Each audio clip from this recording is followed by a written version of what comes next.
regarde tout le monde pas mal tout le temps dans la vie de tous les jours, autant à l'épicerie qu'au métro, donc c'est rare honnêtement qu'il va y avoir du jugement dans un gym. Tout le monde est là pour s'améliorer, puis souvent c'est bien plus un sentiment de communauté qu'on a quand on joue à un gym.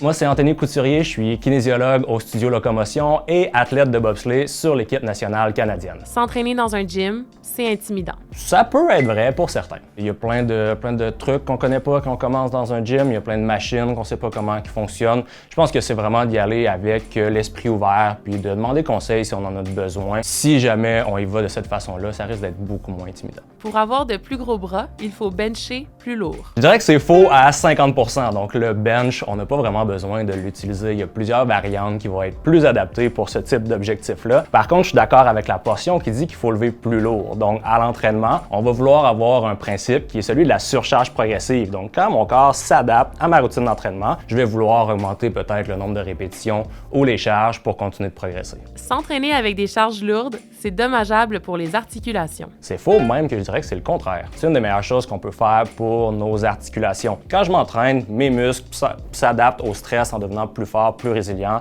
C'est la même chose pour nos articulations. Le truc, c'est d'y aller progressivement puis s'assurer qu'on a assez de temps de repos entre nos séances. Il est inutile de s'étirer avant l'entraînement. Ça dépend du type d'étirement que je vais faire. Si je fais des étirements statiques, donc si je tiens mes mouvements pendant plusieurs secondes, ça risque de réduire la capacité de mon muscle à générer de la force. On va être moins performant à l'entraînement. Ce qu'on conseille, c'est les étirements dynamiques. Donc avec ces étirements-là, on va être en mouvement, on va augmenter notre activation musculaire, notre température corporelle, puis notre amplitude de mouvement. Il faut s'étirer après pour éviter d'être raqué. C'est faux. En fait, de s'étirer va venir ajouter de la tension sur notre muscle. Ça peut créer un peu plus de dommages musculaires. Ce qu'on conseille après l'entraînement, c'est simplement de bien se réhydrater, bien manger, puis de se reposer. Ça ne veut pas nécessairement dire que les étirements statiques sont mauvais en soi. C'est juste qu'on va vouloir aller chercher des adaptations différentes de ceux en musculation. Ce qu'on va essayer de faire, c'est de placer une certaine distance dans le temps entre le moment où je m'étire puis le moment où je m'entraîne en musculation. Être raqué est synonyme d'un bon entraînement. C'est faux. Pendant longtemps, on croyait que pour construire de la masse musculaire, il fallait aller au gym, créer des micro-déchirures au niveau de nos muscles, puis quand on allait récupérer ces déchirures-là, on allait avoir une version plus grosse et plus forte de nos muscles. Par contre, les recherches récentes ont prouvé qu'il n'y a pas de lien entre dommages musculaires puis croissance musculaire. Ce qu'on va vouloir faire, c'est s'entraîner assez fort pour avoir des adaptations positives, mais on veut aussi minimiser les dommages musculaires qui vont juste allonger notre temps de récupération.